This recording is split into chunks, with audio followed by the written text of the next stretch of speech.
Hey guys, this is Matt, aka the big guy, aka the 22 Omaha '08 scooper, and I wanted to review a spot that I played in the money in a 30 free 6 max, 3.5k guaranteed, about 18 left, eh, 20 or so got paid. So this was in the money, or a little bit in the money, and it was a pretty interesting spot. So I just wanted to review it, and let's go. So it's gonna start. It's gonna limp. Fold around to me. I decided to limp. I'll go over my ranges later, but folding, this hand is too bad, and shoving this hand is too bad, and this hand is too good to fold pretty. So I'm gonna limp here. He checks back. Just a thing that I note, I think that like players aren't going to be doing the kind of monker type raises where you're supposed to raise the bottom of your range, and I don't think he's very like ever mixing with his best hands. Maybe a little bit, like maybe some suited hands, but I think he's pretty much always going to be raising premium hands. And I think to note that even though it's about 20, 22 bigs deep, I'd be jamming a lot of hands, which I'll show you because there's still some ICM in play, so I can afford to be pretty, for even stacks, pretty loose here. So 776 rainbow. I decided to stab here, protect my equity, get some value against some base highs that didn't raise, king highs, other queen highs. A little bit of protection if I get Jack 9 to fold or something. That's great. So I bet, and the first thing about this hand that's interesting is he raises. I don't think that's going to be a common line at all. He's more of a recreational player. So this is. I already have alarm flags. That being said, I mean I have one of the best hands I can have here. I have like realistically my best six. A lot of my king sixes like jam pre. So I'm not folding this just yet. So I call. Ten of spades comes. Kind of tricky. I mean, he can have some cards that wrap around the seven of spades, like some Jack 9, obviously 8-9, um, 9-5, even 9-5 spades. So definitely a card that I can imagine a lot of barrels on. And he chooses half pot, which I think is okay. I think he should size up a little bit, but for geometric reasons. But I think half pot's fine. And I'm still not folding here. I think he's, despite using this kind of catch-all sizing, I think he's pretty polarized. And the river comes a brick.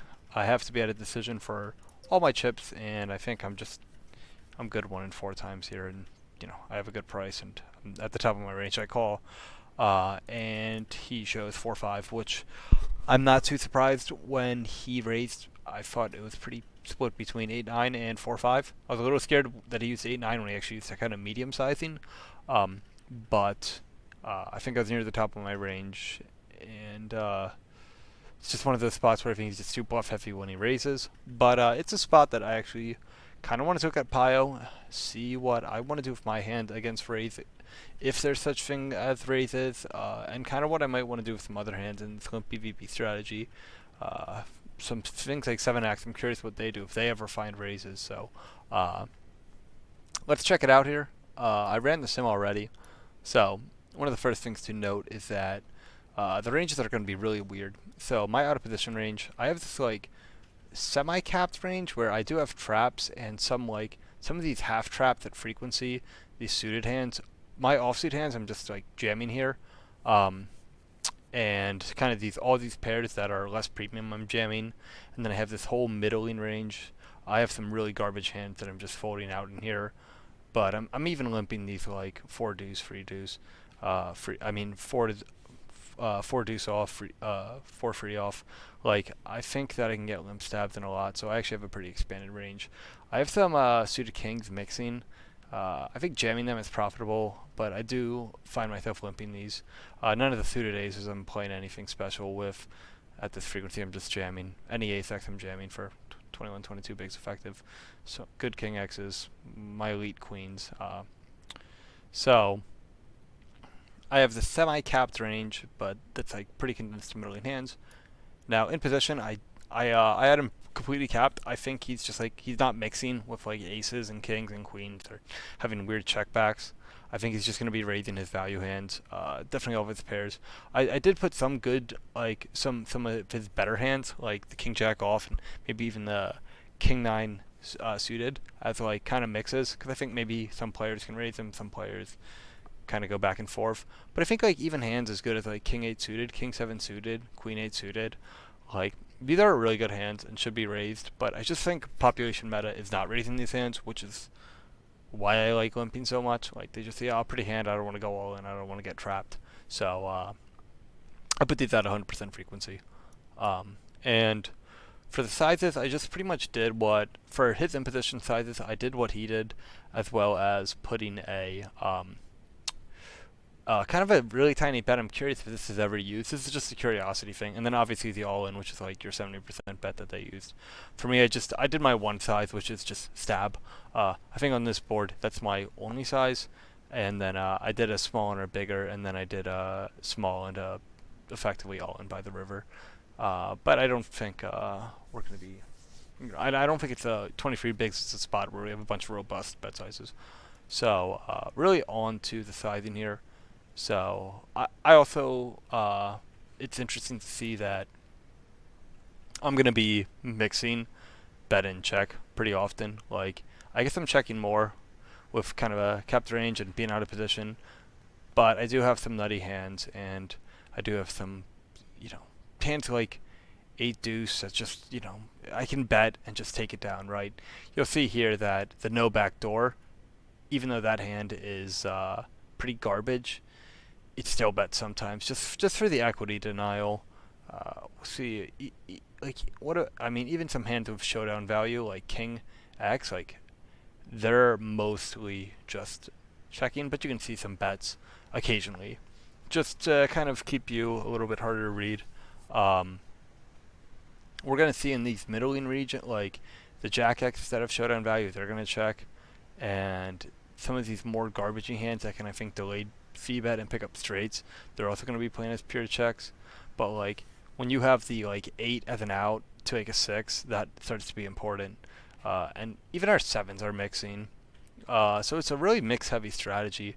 I think one of the most interesting things that our 6s are kind of mixing between the guys that have the backdoor straights, even 8-6 and 9-6 aren't betting that much.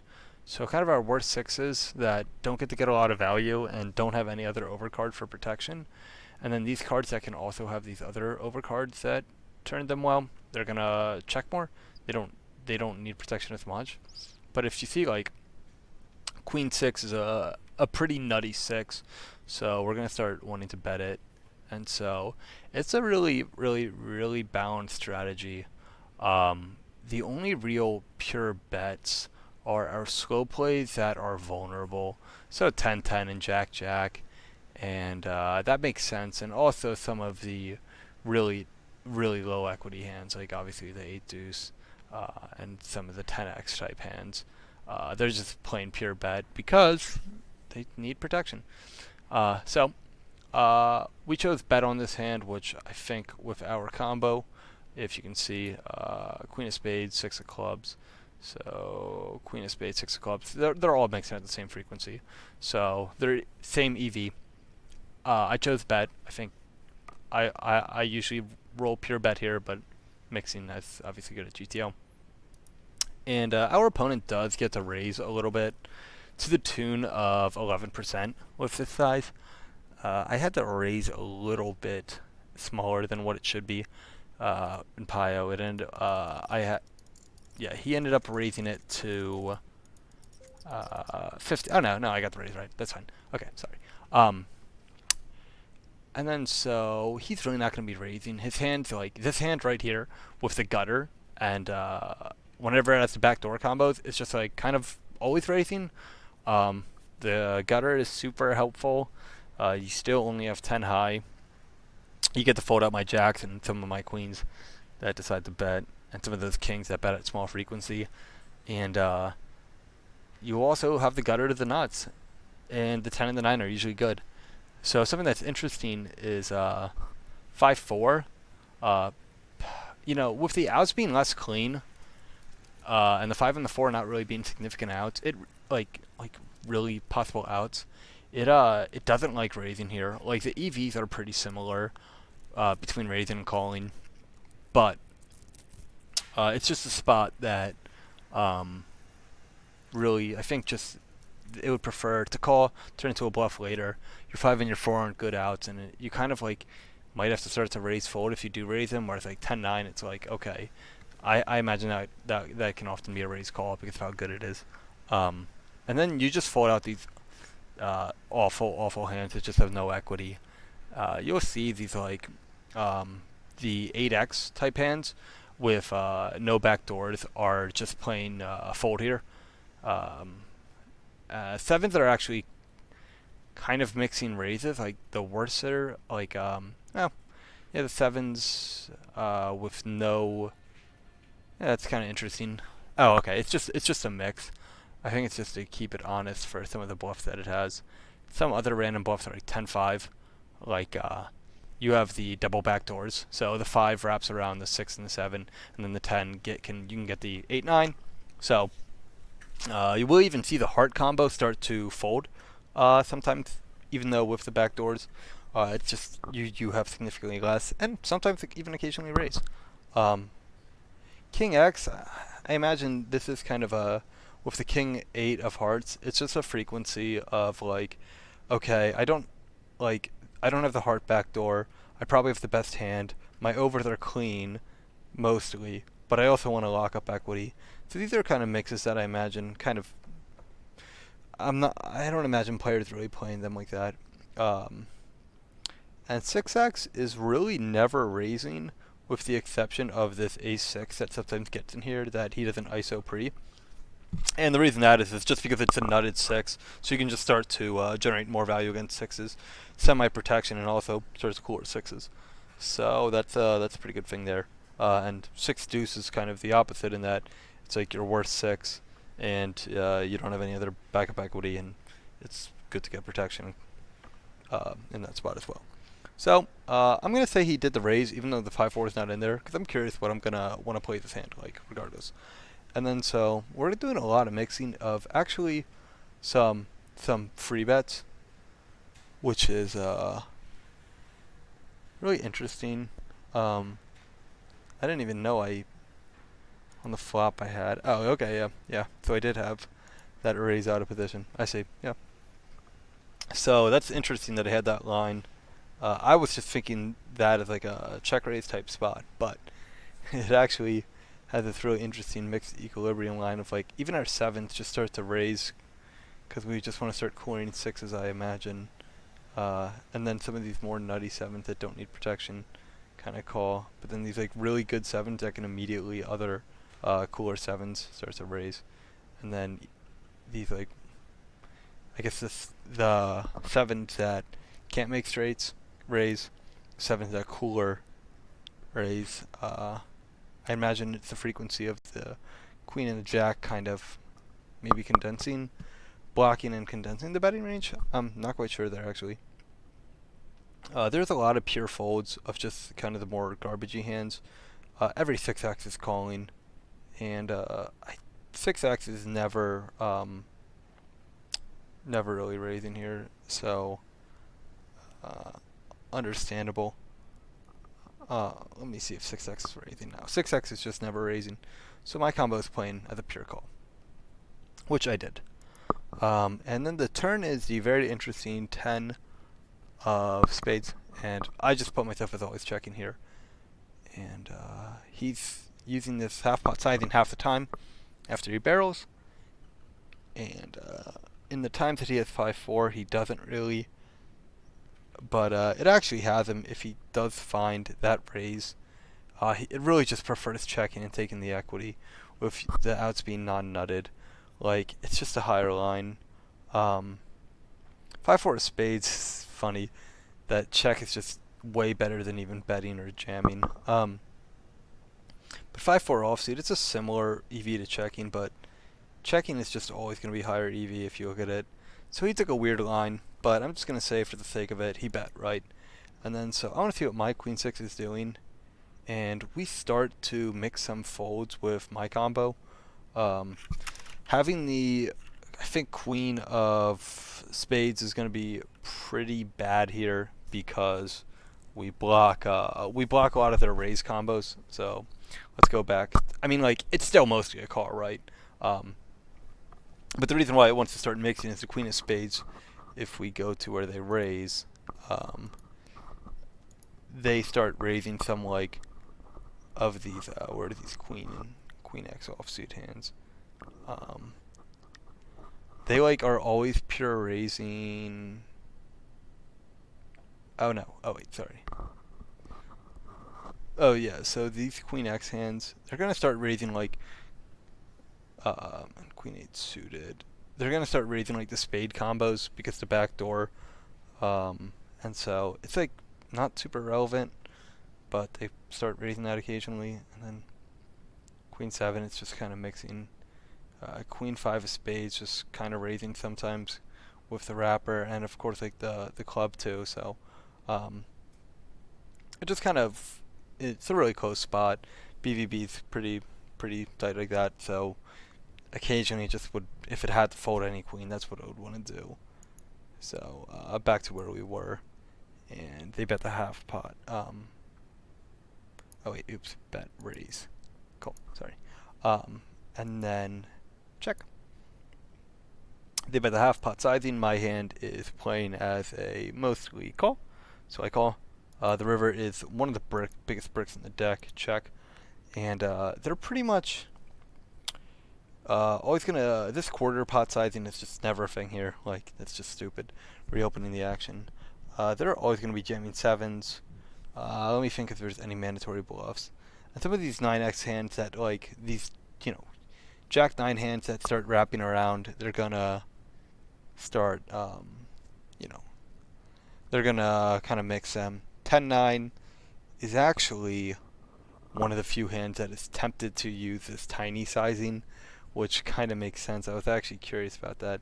So 10x, which is like some of the few 10x's that raise, it's only 10-9. They're the only hands that are ever tempted to use this tiny sizing. And you just have some stone bluffs like 5x, like just some hands that just hit the river or with no equity. 9-4 has a blocker effect. But it's mostly sevens that are betting for value. Okay, 5-4, it rarely gets there, but jamming is going to be higher EV than checking. You don't have, like, the pot share is virtually zero. It's 4 in a in a pot of 30k, but you know, the betting is marginally better, but it's pretty relevant. And then obviously betting, check, like betting is just, you just get so much value with your sevens. So against a bet all in, which is going to be the only bet, I'm actually mixing with queen 6. It's like pretty much with all my combos. So it's just like, it's completely a randomized thing. And combinatorically doesn't matter that much. Just the fact is here though, the raises that he's finding, like the fact that 5-4 is in there and his bluff range is so much more extended, really inclined to me to believe that this is not equilibrium at all. Like, you don't need to be mixing here. I imagine this is a pure call. So our traps are pretty much pure calls. King is and queen are actually mixes because they bluff with some queen type hands. Jack is a mix because they bluff with some jack type hands. Yeah, 10-9 is actually gonna be a pure fold, which is really weird. But I mean, this is just crazy. That 10-9 is a fold, even though it's better than a 6. But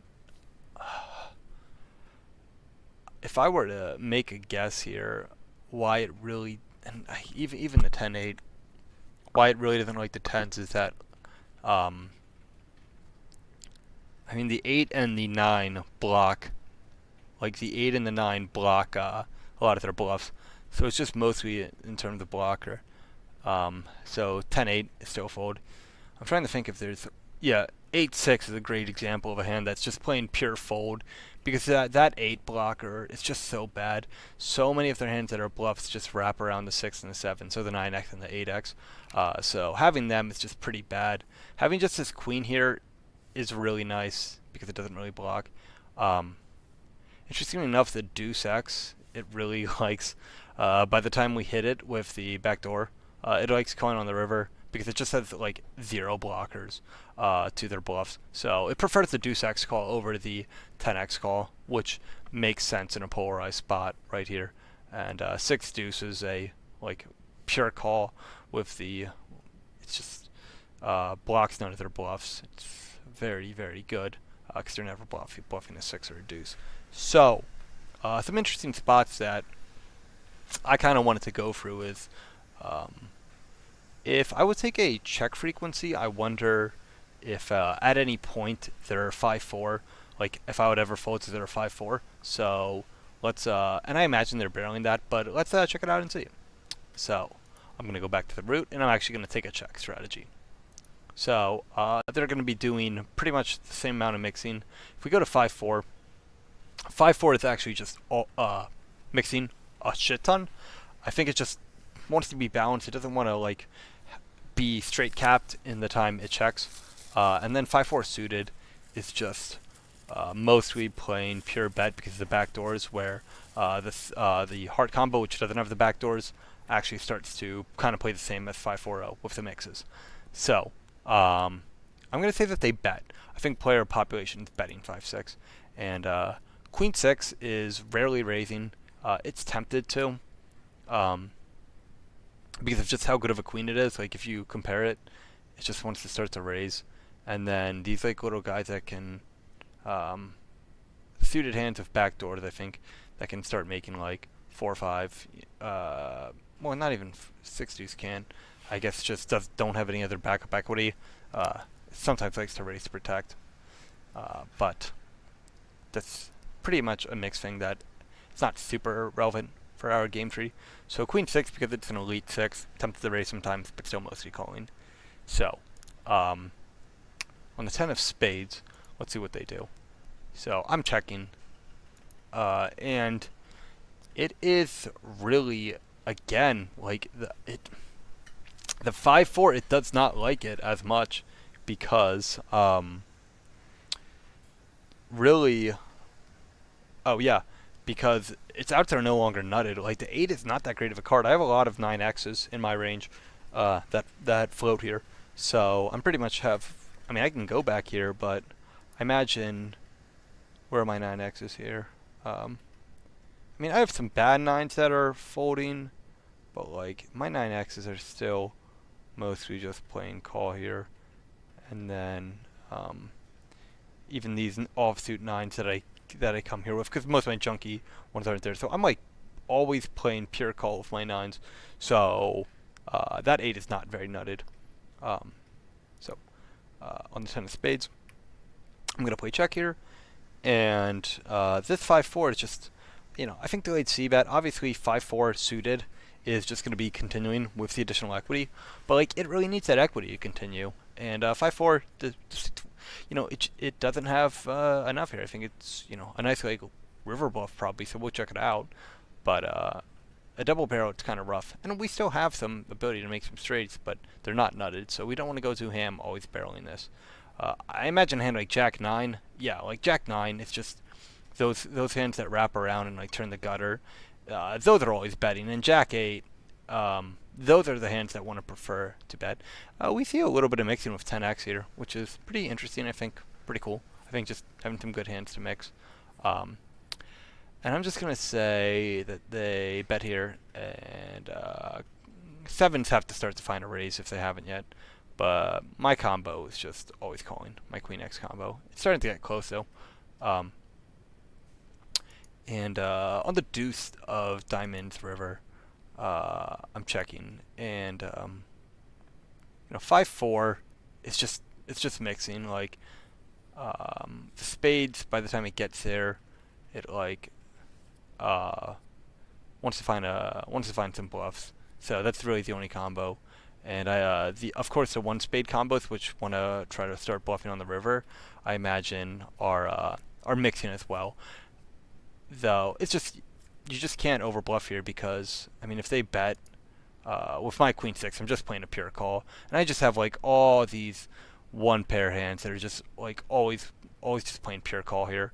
Like some really bad sixes that block, maybe some 4 free type hands that might bet. I don't know, but they I'm pretty much always calling, so they can't over bluff here. My MDF is pretty high, pretty realizable. So on the deuce of, let's actually go to the deuce of spades here, and I'm checking, and then like these obviously the 5-4 is betting for value, but these like spade combos, because I have like 5-4 type hands, are always betting. Like they block a lot of my relevant floats, my 5x 4x floats that have a spade in them, so those are always bluffing. I believe that another spot that might be interesting would be like, let me see.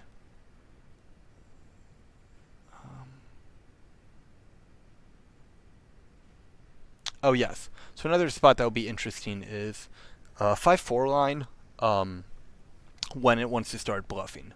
So we're gonna go. I'm gonna check. We're gonna go root, and I'm gonna go check. And my opponent, I'm gonna say they bluff with 5-4, or they yeah. I check and yeah, sorry, check and 5-4 off. They decide to check, and then the 10 of spades comes, and I also check. Now 5-4, if you see right here, that's going to be a pure bet. Like I'm super capped, and it's just like all these hands that have 0 SDV are just like pretty much always pure betting, and even 10x's are betting for value. But like your 9, like your 8 deuce offsuits, like they're always betting. I guess 5 deuce offsuit, which is a really nut 0 hand, is gonna find a check. Same with 4 deuce, 3 deuce, because they are like really bad. But this hand with the equity needs to find a bluff, and so I'm gonna say it bets. And if I call, and the river comes to 2 of diamonds, and I check, they are actually just gonna play that hand as a give up. So that's just a 1 street that they want to do, and that makes sense. The hands that they're gonna prefer to pull the trigger with on the triples are, let's see what they have. So, what are some 0 showdown value hands? Like your 9x, just your 8x. So some hands that I guess you know, can block. So I wanted to go over a spot that I didn't quite get, but I do now after reviewing more. So this is a pretty interesting spot in what we choose to bluff with or not if we're the in position player. So it's interesting that if we bet, our opponent is actually calling the Queen X and I mean Queen 9 and Queen 8 type hands that we end up having here. Just because we do have some showdown value, we block 8, 9. We block some of the 10x's that might just check back. So these Queen 8s are actually going to be called here a lot, which is pretty interesting, and you'll see will be super relevant to us. Also, like, we're mixing with our straights, so 8x and 9x are both straight hands, so that's pretty relevant to know. So when we go call and the deuce of diamonds comes and we check and they bet half pot, so if you see they're betting like the 9x type hands and the 8x type hands, so what's really interesting about this is that it's actually going to choose the Queen 9 and the Queen 8, some of the top hands in our range, to start to call. So those are pretty much like we do have these like nutty super high cards that always call, but like this is the biggest chunk of our high card call downs, and so because of that, blocking them is super important. and the 5-4 and the 5-3 and the junk hands just do not do that. So yeah.